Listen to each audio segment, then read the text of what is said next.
Yo, I feel like doing a few more videos, so this is the last one I'll do for this evening. Um, I wanted to talk about really quick being a targeted individual and asset stripping. Not all the time are people gang stalking you because they don't want you living in the community or they don't like you or they're racist towards you. At other times, there's a motivation behind what's going on, and a lot of it is for profit and for gain. And it does cost money to put a person under an unjustifiable legal surveillance because this organized gang stalking of any kind is illegal and totally psychotic. But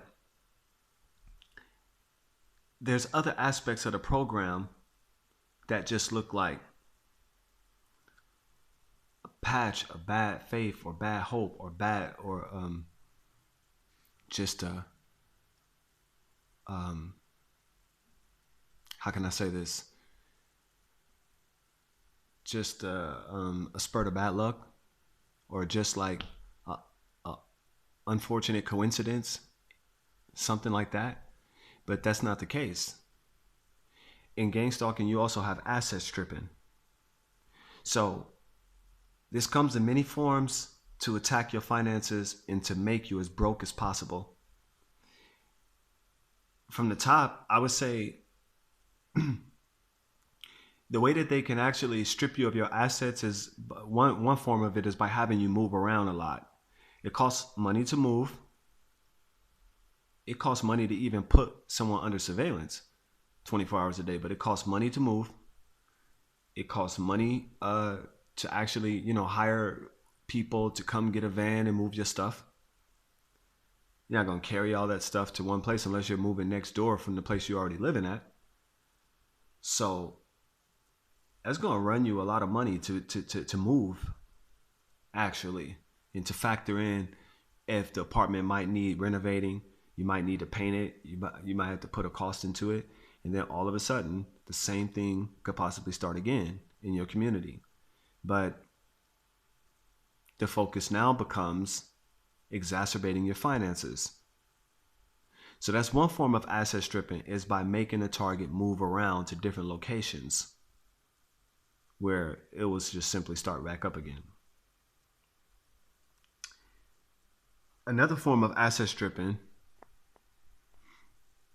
please listen to me carefully when I say this. I'm going through this right now and I know exactly what to do about it. Another form of asset stripping is basically if you're entitled to benefits, social benefits. Say you lost your job. I don't know, some people receive SSI. I never received that. I don't know about that. But say you lost your job, say you on disability, but you're being targeted, right? And now you will know this because they'll start coming up with unlawful, unjustifiable circumstances to circumvent you being able, or to deny you the ability to have access to your financial money. It's there, but you're not allowed to touch it, spend it, or even know how much it is. And they're going to try to hold out until you either make a video about it, you go online and criticize them about it, or you actually go there and flip out and then they call the police on you, or you basically get tired of it and you just say forget it. And I mean, understand something, okay? Go straight to a lawyer. Don't waste no time, especially if it's a social office like an employment office. And if this case has been going on for months, weeks, and you've turned in all the necessary documents, but they're saying, oh, but we need to decide because you're living like this, or oh, you're living here, and oh, once you said you were with this person, now you're not with them. It doesn't matter who you're with, who you're not with, what relationship you have. The basis is the fact that you are now in need to access the social benefits that you work for, that they took money out of your check for, that you are entitled to. Now, if you look up the laws and if you look up the circumstances of who is eligible for these benefits and not, if your criteria fits the criteria that are specified, there's no need to investigate something else outside of that. What they're trying to do is they're trying to delay you being able to have benefits, to financially cripple you. That's what they're doing. That's a form of asset stripping. Stocks and bonds, insurance claims, insurance policies. You never know who have things like this on your name. Okay? And so driving you up also too, if they know that you need this, how can I put this? If they know that you need these benefits to actually secure other social aspects, such as you get like a what you would call in German a Befreiungsvertrag by the Steuer, like the finance on your taxes. You might need to show that document that they're withholding from you, and to prove that you are receiving benefits. And if you don't a certain amount of months, you could be fined for it.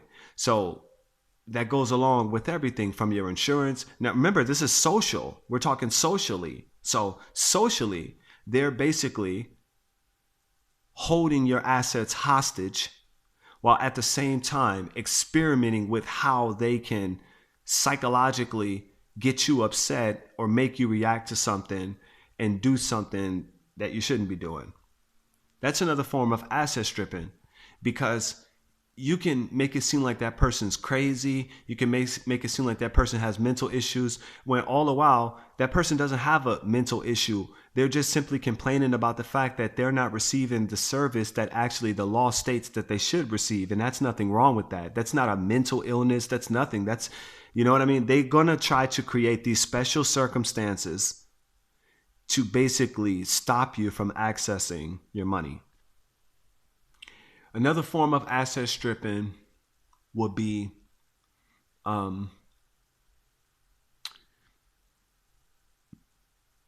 high bills,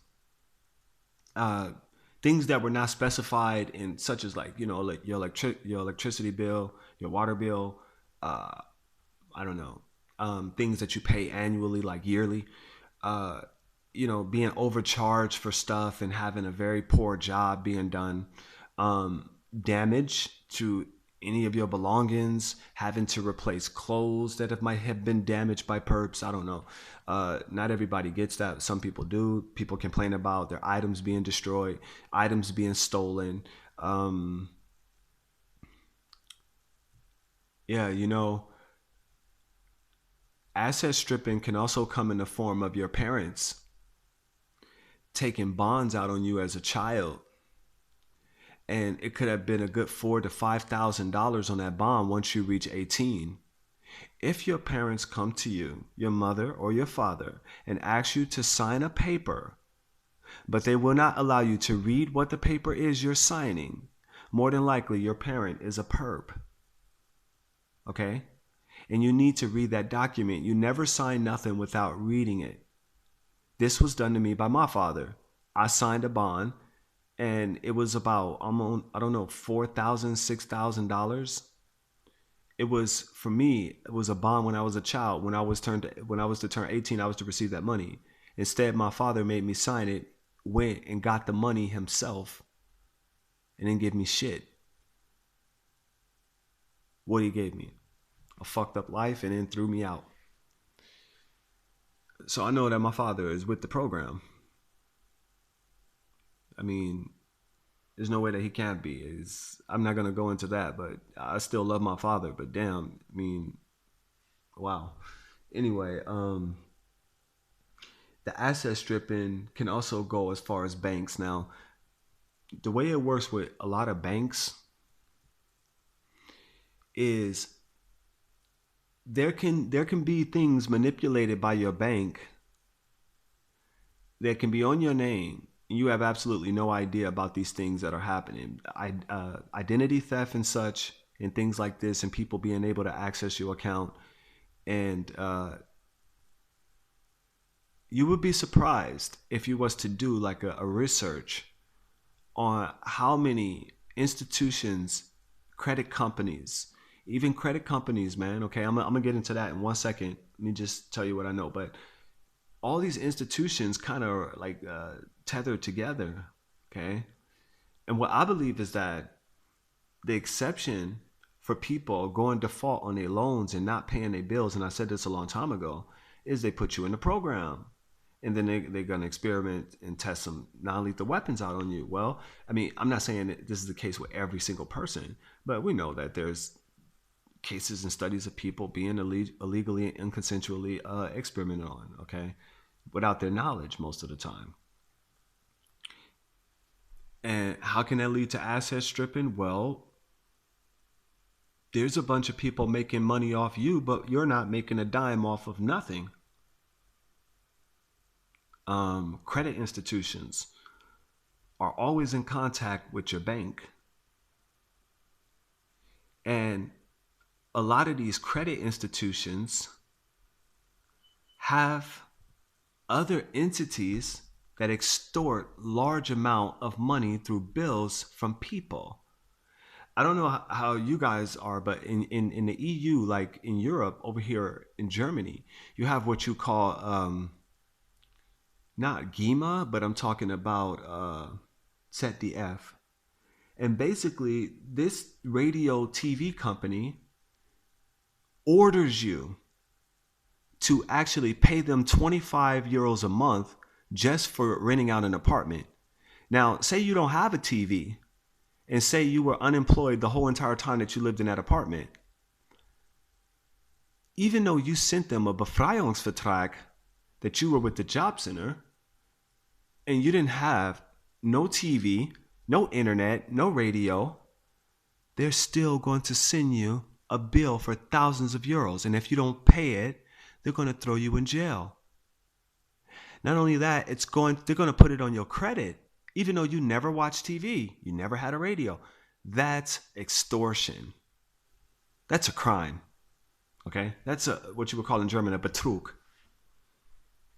That's another way of asset stripping. Because what people don't understand is that it's a luxury to be able to go to the bank and get a loan without having a fucked up FICO score. You understand what I'm saying? Because if you got a fucked up FICO score, meaning you got a low credit score, also too, they rate people based on how much money they keep on their account and how they pay their bills. This is how people get incentives to get larger amounts of credit, because they're keeping up with all of their payments and they've been consistent. You want to be consistent, they're going to tamper with that, and that's another way of asset stripping, because you can actually, if you got, let's say for example, the perps have been perping you, but you've been smart about everything. So you've managed to be able to keep your financial situation stable. So meaning that you've managed to pay your bills, you didn't go default on anything, you have no owning nothing. Well, hey, say you at this office and you're unemployed and they fucking with your benefits and they don't want to pay you. Well, you can basically go to the bank and take out a loan for the amount that they were supposed to pay you until you get that. If you really need that, you know? And your FICO score wouldn't come under question because having no credit is perfect credit. But what the perps will do is they will work with other credit scores, will work with other institutions to inform them, and they will basically charge you with things, come out of nowhere and say, you owe us this much, you owe us that, you owe us this. If in most cases, if you go default on any contract, this is why perps like to forge signatures. Be careful of that too. That's another form of asset stripping. When someone forges your signature on a contract that they want to get out of, say, you know, your ex-girlfriend, your ex-spouse, your ex-lover was a perp or a honeypot trap. If they were paying your train ticket, and, you know, most, I don't know, it's different in other places, but here it's like, you know, you have a contract with everybody for everything that you're paying the money out of your account. If you default on it and the name has been signed over to you and you haven't paid it, and it's been 3 months and you had no notice of it, guess what they're going to hit you with? A high ass bill. These are all forms of asset stripping to keep you broke, to keep you to a minimal. And that way, you can never get out of the situation that you're in, and they will delay as long as possible until you give them some type of reaction that they want out of you, so that they can all together say that they're entitled to do anything for you. It's all a game, man. And it's a very dirty game. I'm out.